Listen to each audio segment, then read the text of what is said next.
This narrowboat doesn't have any power. Unlike your house, you can't just plug into the mains, so we need a way of creating our own power. Should we turn the lights on now? We're going to be powering our boat 3 ways. 1 is solar power, 2 engine power using the alternator, and 3 is shore power. And if you put all of those powers together, you've got a super crime fighting crew.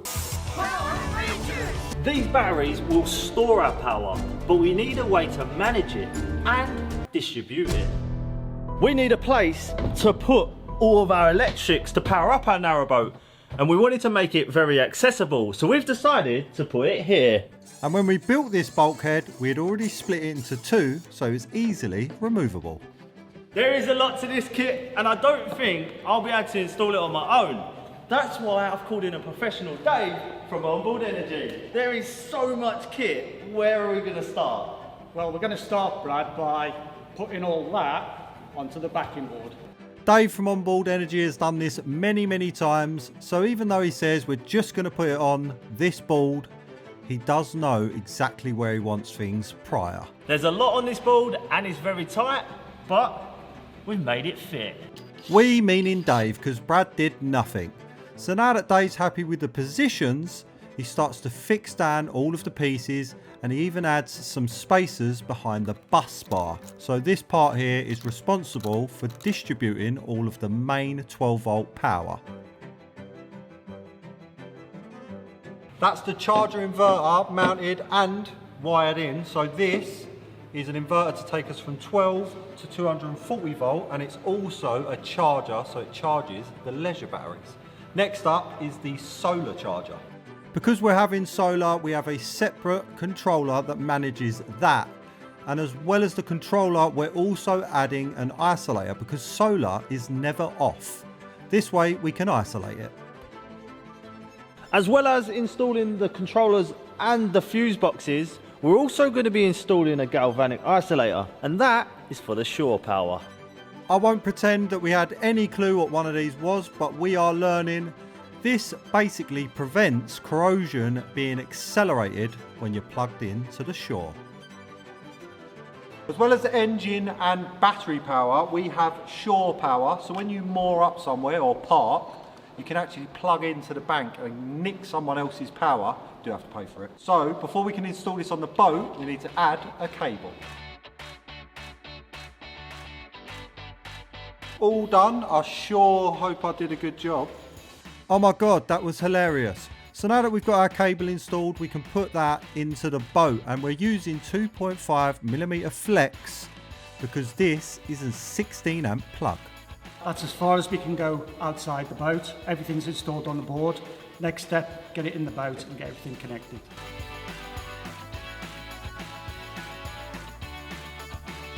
What me and Dave are up to now, we've put the board in temporarily, so that's where we can see, where we can pull out all the cable, because what Dave's doing is he's trying to keep the install as neat as possible.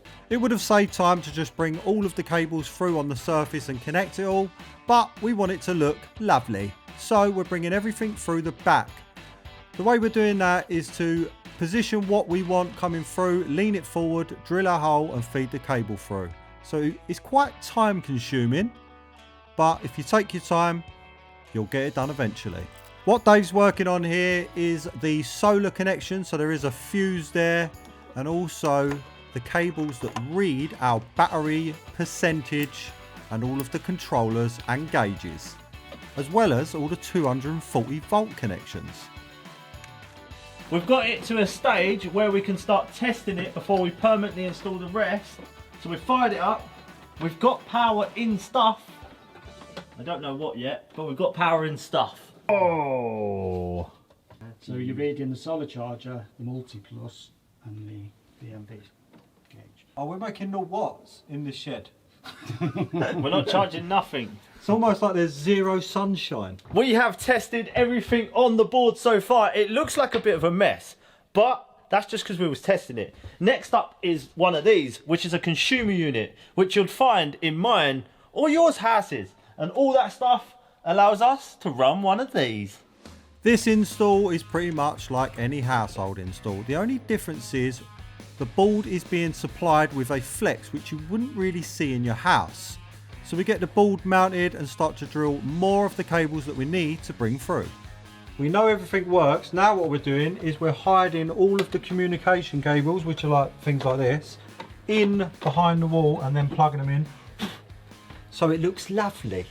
Just like everything else, this is taking more work and more time, but the finished result will be worth it. So we start feeding all of the communication cables behind our board, and we also fit our battery monitor. Everything is run, so the bonding cable's in, the supplies, the feeds, everything's in. We've isolated all of the switches so that we can work on our consumer unit. So this is our 240 consumer unit, and then we'll move on to the main shore power one. With the main board prepped, we can get our fuses installed. If anyone wants a fun fact, Phil used to be an electrician, and then he didn't want to do it no more, so he don't.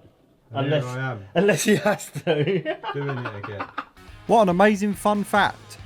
So now that all the fuses are in, we get our ferrules installed onto our cables. So ferrules basically add a tip or an end to the cable because it's multi-strand, and that way you're going to end up with a better connection.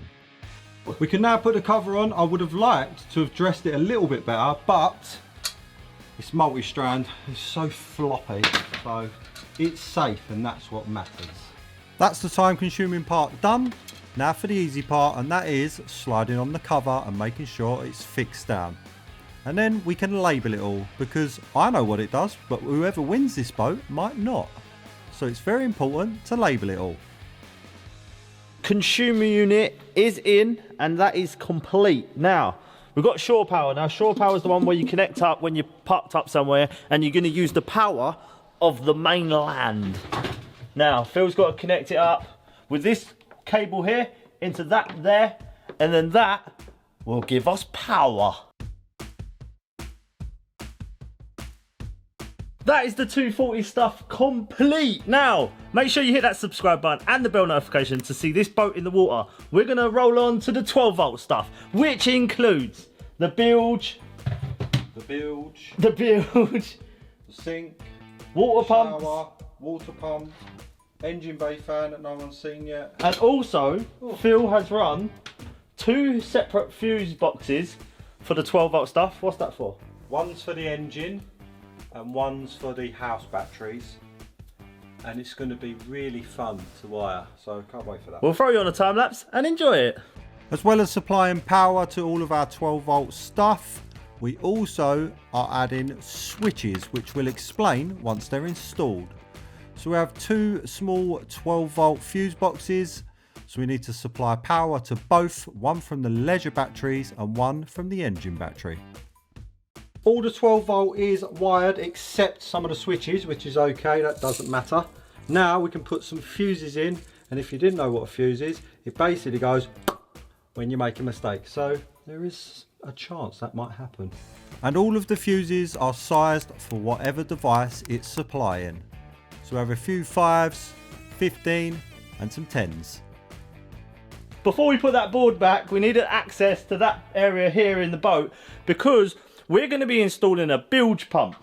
And a bilge pump is something that if your boat takes on water, it pumps the excess overboard to keep your boat afloat. Which this boat never had one, by the way. When we got this boat, we had 1 bilge pump in the engine, and that didn't even work. Now we're going to have 2. And the reason we've got 2 rather than just 1 in the engine bay is because they are completely separated. There's no way for water that got inside the boat to get into the engine bay. And that's why when we got it, it was filled up. So now it shouldn't be. These are through hole fittings, so when the bilge needs to let water out the boat, it will escape through these side ports here. And bilge pumps are completely automatic unless you switch them otherwise. So you shouldn't have to worry about it. If water was to get in somehow, which it shouldn't, the pump would activate by itself. So you've never got to worry about sinking. Well, hopefully anyway. So now that the pump's in its position, we get the pipe run and the supply run. We're just going to add a bit of silicone to this. There's not too much, so if you do need to get to it, you could just pull it off and then add more if you needed to service it or get access to it. We just want it to stay still. Stay. Job complete on the beautiful mess. If you didn't know what the boat's called, it's called a beautiful mess, and we're raffling it for just £5 per ticket at ukkarttech.com. Tickets are selling fast, so you better grab some. Keen-eyed viewers may have noticed that we are fixing this board back down, but don't worry, we have a plan for access in future videos. But for now, we get it all closed in and we reinstall the board that goes on the wall behind what will be the kitchen. Now that that's all back on, we can get the switches for the 12-volt pumps installed. This is our engine bay fan to try and keep the temperatures down. This is a bilge pump, so we will be labelling all this up. So auto, override, bilge pump, auto, override, off, and then that will be our shower pump and that will be our sink pump. And these red lights indicate that you've got a fuse out. Now that you know how it all works, we can get the board that sits underneath all of the electrical stuff reinstalled.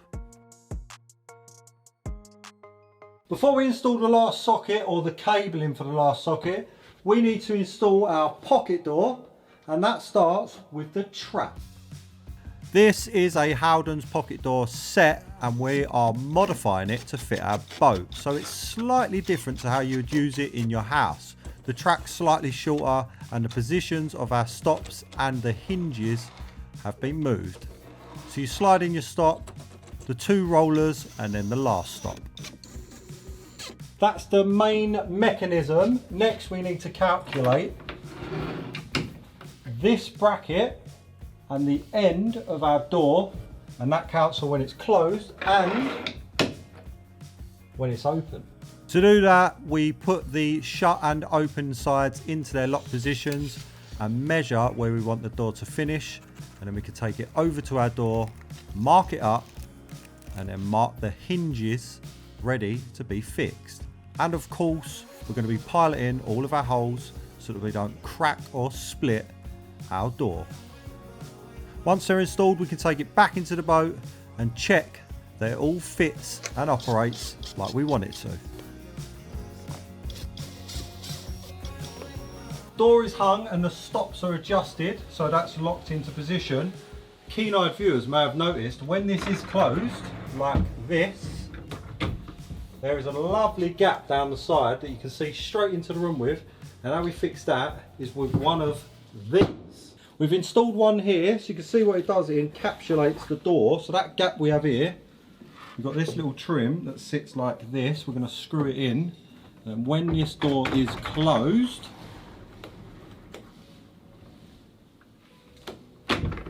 that then blocks the gap. Hello?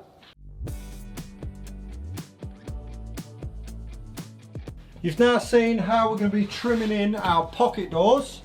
So we're going to carry on and get the rest of this bulkhead finished. We cut these out using the templates we had made for the other side, and then we can get it slid into position. And when we're screwing it in, we're making sure that we're not going to be hitting anything that's in the wall. Next up on powering the Narrowboat up is we're going to install some sockets, and we've hooked one of you guys up because not only have we got USB, we've even got Type-C. Wow. We've also got a cable behind this wall. Well, I hope there's a cable behind this wall because we're having a socket here, so when you're sat on your sofa, you can charge your phone. Okay? And just like when we did the consumer unit, we're adding ferrules to all of our connections to make sure they're good. Because we have the macerator and the immersion, we're adding isolating points, which are fuse spurs. And sockets, bam. Sockets, bam. Charge your phone. Type-C and USB. That rhymes. We're going to move on to the lighting now. The lighting we get from Allco lighting. If you don't follow our Instagram account, you should, for one.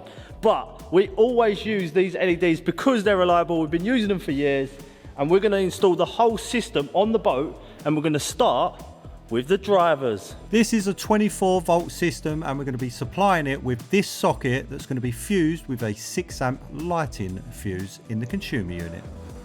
This cupboard here is dedicated to our lighting, so this is the Allco lighting. We've got 2 drivers, and then we've got 7 receivers, and then once this is all wired in lovely and neatly, I'll show you the switches. Okay. Throw on some classical music, I think, for this.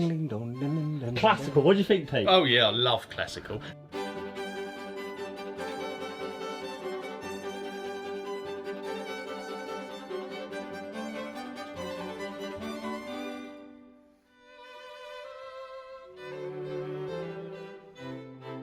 While they're covering that job down there, I'm going to take you into the bedroom area. Now, rumour has it that in a narrowboat you have the best night's sleep because of the motion. We are going to be making a custom made bed, and it's going to have a brand new mattress. Unlike my house. I'm upgrading mine to an Emma mattress. Don't skip this part because inside this box is a whole mattress. Out with it old. It's like a sandcastle. That's a whole mattress. I am Emma Man from the land of the sleep.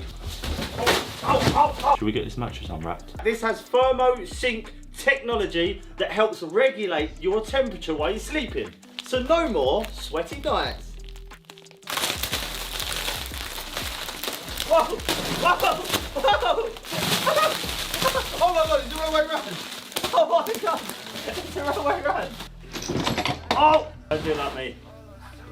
So soft. This mattress has infinity pocket springs, so no matter where you lay, you get a comfy night's sleep. I also got one of these mattress toppers and 2 pillows, and you can too if you purchase this mattress today. Emma Mattresses comes with a 10-year guarantee. To celebrate Emma's 10-year anniversary, they have given us the gift back to use 5% off site-wide using our discount code across the screen, plus free accessories on selected mattresses. So, it's a perfect time to buy. The next job on the boat is to install the LPG. Oh, you're not qualified. Well, I am, so I'm just going to do that. There was a bulkhead fitting already in there, but we've taken it out and we're replacing it with brand new because that's what we do. Oh, Peter, your enthusiasm is contagious. So now that we know Pete is excited to do the job, he starts by unrolling the copper pipe that we've purchased, and this is in line with the BSS. So everything we're doing on our boat, we're making sure it's to the BSS standards that we need to build to. And that is using copper pipe like this. And the reason we changed that bulkhead fitting is because we don't know the condition of the one that was already installed. So it's better to be safe than sorry, because changing this later on will be a nightmare. Now we've got to clip the pipe every 150 mil because that's what you've got to do. He's not just a pretty face, he actually knows what he's doing, although he tries to pretend that he doesn't. So the rule of thumb with these pipes is you should not be able to move them with, I think it says relative pressure. That does not move. You did a good job. Thanks, mate. We are now ready to install our kitchen on this narrowboat. Now, a few weeks ago, we went to MGM Building Merchants and had our kitchen custom designed for this narrowboat to give us the maximum amount of space. And even when we see it installed, we were surprised at how spacious it felt. So, we're going to install it. Now, I could fit this kitchen, but I don't think it would be as good if it was installed by me than these two. It would be, it's fine, because you don't have to use a level, so you'll be just fine. We've got DB back, and we've also got the better brother, Aaron. Don't be so AKA rude. Aaron. The first job that we are going to do is install the sink unit. Starting with the feet that get mounted to the bottom. Small feet for a small boat. This isn't a kitchen designed specifically for a boat. This is a standard kitchen, and we're making it look amazing. So the feet come as a set height, and we need to cut them down so that we can fit underneath our gunnel. And once they're cut and installed, we can get everything positioned. Well, Dan and Aaron can. And they start by making sure the space from the unit to the bulkhead is big enough to allow for our fridge, because our fridge is going in that space, and then they can set the height before drilling out some holes for all of the services. The cupboard that Dan and Aaron are working on at the moment, this is going to have all the services for the whole kitchen. So it'll not only have the electrics, it'll have the plumbing, and it'll also have all the access points for the gas. This unit will house our basin, and it's quite important to the kitchen because it has everything inside. So it has the power, it has the isolators for the gas, and it even has a pump. So we need to get the hot and colds plumbed in to the sink.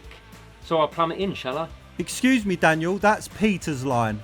Stan gets on with cutting back the pipework that we had pre-installed to put on some elbows. So we've got plastic everywhere on the boat, but when we go into the unit itself, we're going to be going in copper. It looks a lot nicer, we think, so that's what we're going to be doing. As well as the cold and hot, we've also got our gas line and the pump coming out of that unit. Now the sink unit is fully installed, everything is in the right positions, looks beautiful. Now we're going to start by marking the underside of this level, like so. At the back, one at the front. Then what I'm going to do, give Aaron a measurement from our floor. Because that is housing our fridge, there's nothing to support the worktop when we come to install it. So this end panel is going to be responsible for that. One end panel ready to go in. You may notice that it's short from the back, and that doesn't matter because we're only ever going to see the front, and it's only responsible for holding up our worktop.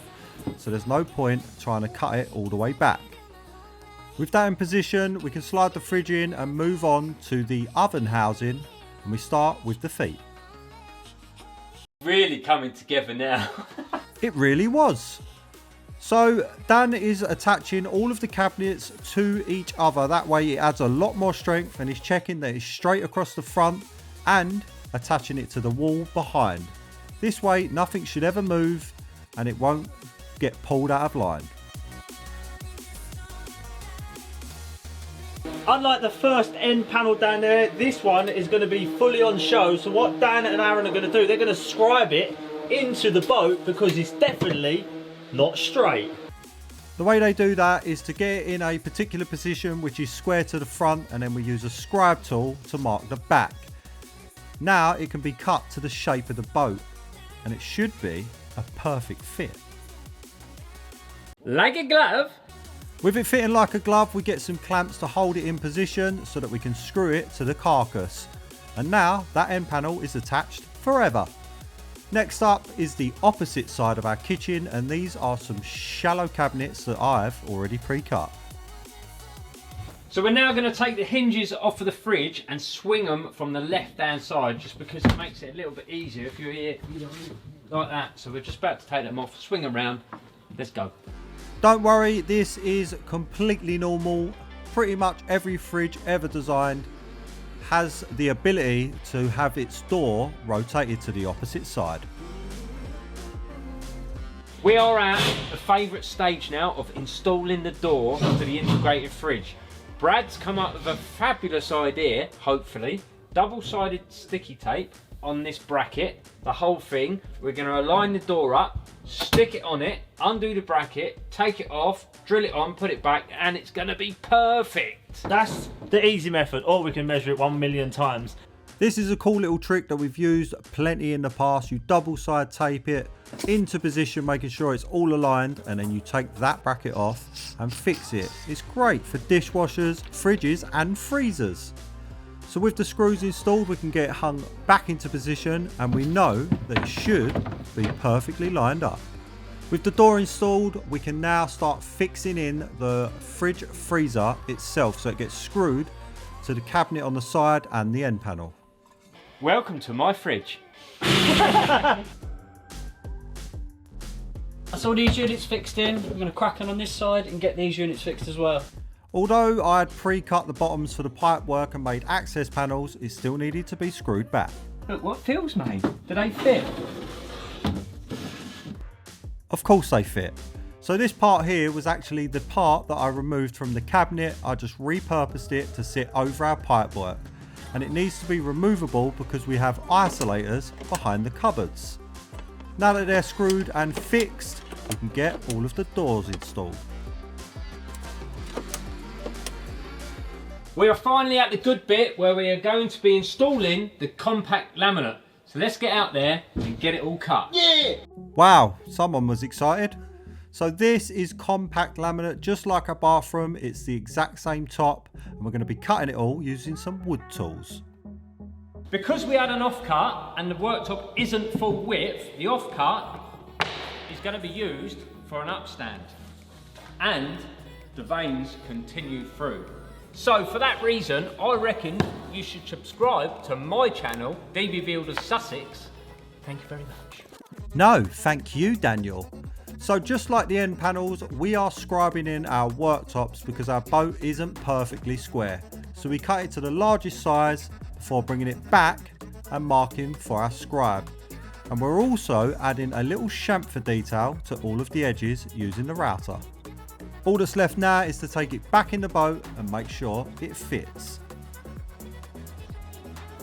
Worktops are in position. Now we need to move on to the appliances because we're going to start working out where the kitchen hob goes and the sink. We've got quite a crazy sink going in because the tap folds away to give you more space on your worktop. But for now, we need to get them worked out on our worktops. The sink and the hob are the same width, so we're going to try and get them all aligned so that everything looks uniform. That's the sink and the hob drawn out on the worktops. We're trying to keep this completely parallel along the front so it looks very uniform. Yep, I just literally said that, Brad. So now that it's all marked out, Dan and Aaron put it on the worktop and start to cut it out. But we're being very careful of the parts we're removing because we want to use them for something else a little bit later on.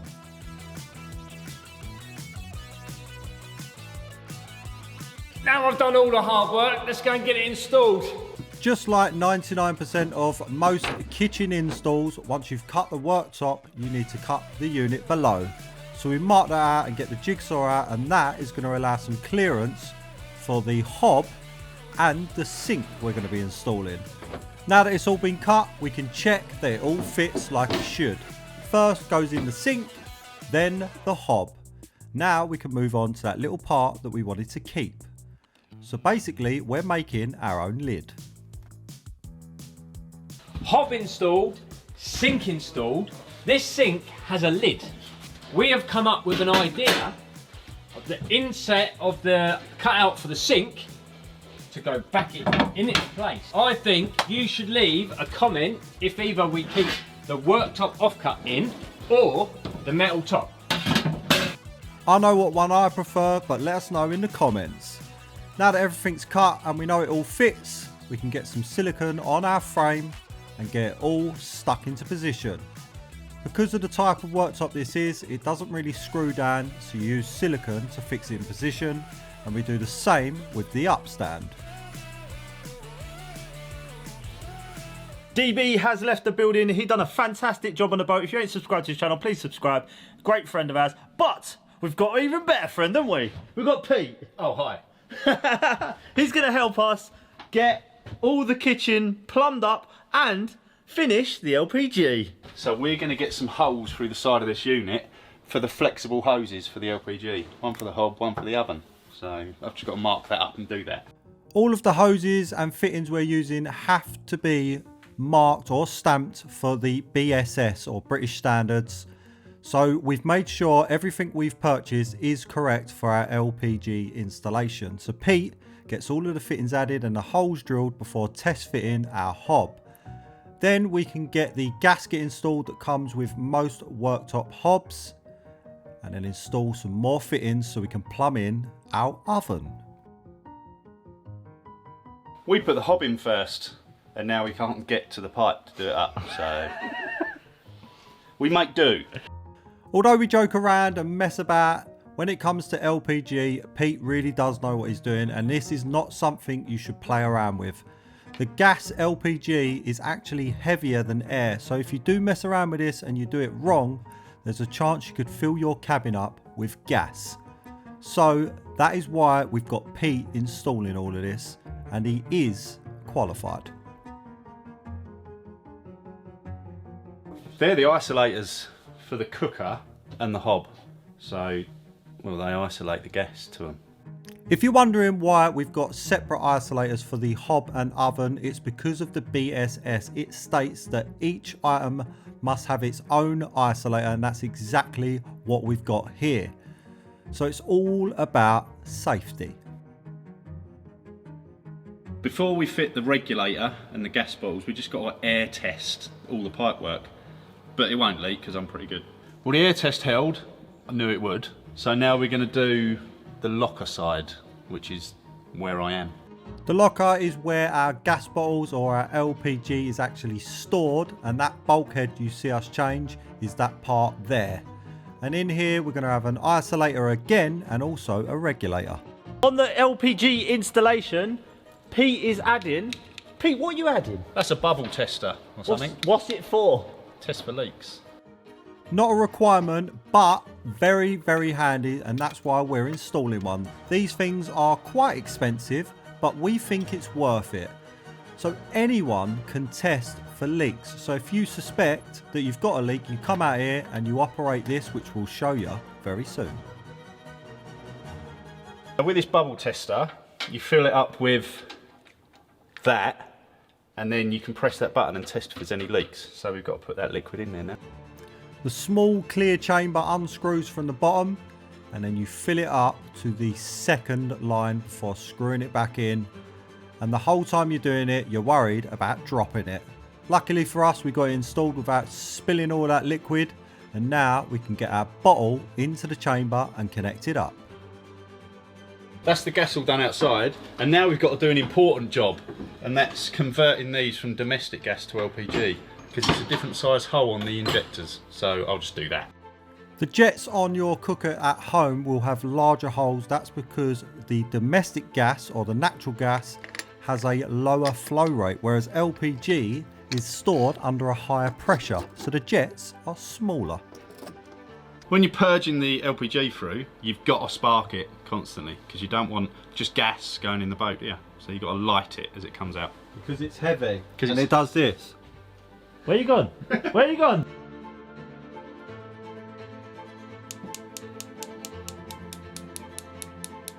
So there's probably a few of you going, oh, you need an isolator on there. We've got one now. We're waiting for it to be delivered. So there it is. That's your test nipple, so you can test it. Bubble tester, so you can test it again. And regulator. So now we've got the hob on, we can test if the bubble tester works, because it is showing that there is gas leaking out. And that's what happens. It bubbles. That's why it's called a bubble tester. So now if he turns that off, that should stop bubbling. And there it has. So there's no leaks on the system. Well done me. LPG complete. Time to get the sink in. When it comes to the sink, this thing is tiny, but it's quite deep. And like any other install, we're going to be dressing it or installing all of the parts outside of where it's going to be mounted. That way it's a lot easier, and you can make sure everything is installed correctly. So we start with the waist, or Pete starts with the waist, and then he moves on to our foldable tap. So this tap is foldable, which you will see, and we get it slid into position with all of its washers for clamping it, and we've also installed the flexes that are supplied with that. As well as that, we're also adding more isolators into the cupboard.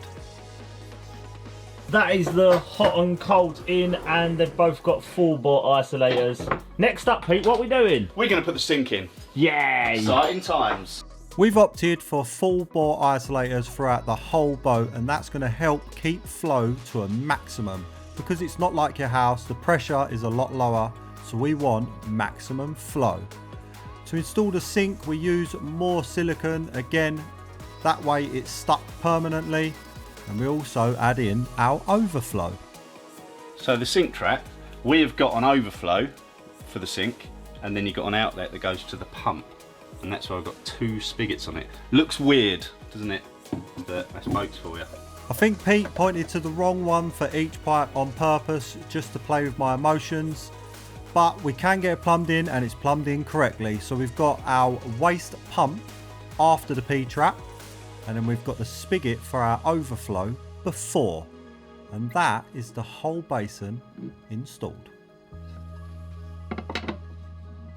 All the times that we've started this, we've never actually looked at the voltage, and now it seems that we're not making any more than 12. So that means that our alternator is not working, so we are going to have to look at that, which is fantastic. So it turns out they need an alternator. So I've got one, well, from over there, but I'm going to give it to an actual mechanic because I don't even know what it is. So I'll just fit that then, shall I? First job, we've got to remove this floor. Now we get to see how handy it is having a fully removable floor. So here is the new old stock alternator. We'll be replacing that for this one, which we think is broken. It's a little bit tight in the engine bay, but it isn't too bad because it is a direct replacement. It's the exact same alternator. So it's going to be a case of removing all of the cables that we made and then fitting the new one. And it's as easy as that. It obviously has been changed in not that long ago. Are you worried? There could be further problems. When we initially installed this alternator, we did notice that it's not the original. It's actually an upgraded alternator. So we thought it would be fine, but it turns out it wasn't. So we're replacing it with a new old stock. So that's the new alternator fitted. Now, let's see if it's fixed the problem. Spoiler alert, it didn't fix the problem.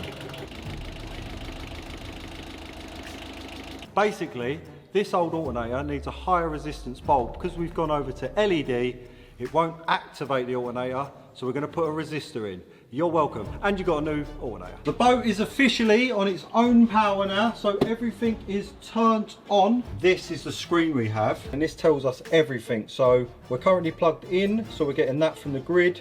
This is our inverter charger. That's our loads. Our batteries are 100%, so that's great.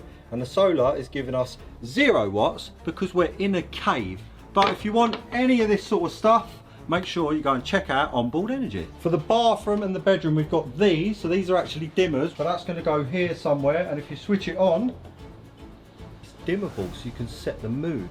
We have one here for the bedroom. And again, all completely dimmable. And this one here is the main control. Now it's time for the party trick. I've been to the pub, I'm a bit drunk and I don't know where my boat is, but luckily I've got my control.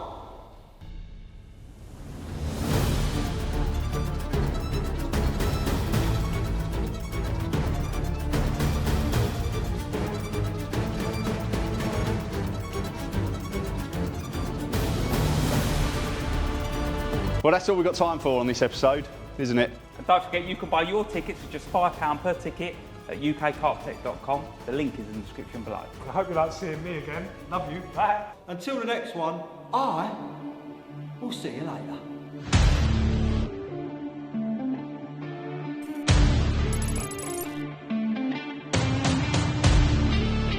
These have been screwed in solid. Dan, show them how solid they are. Don't stop, wiggle, wiggle.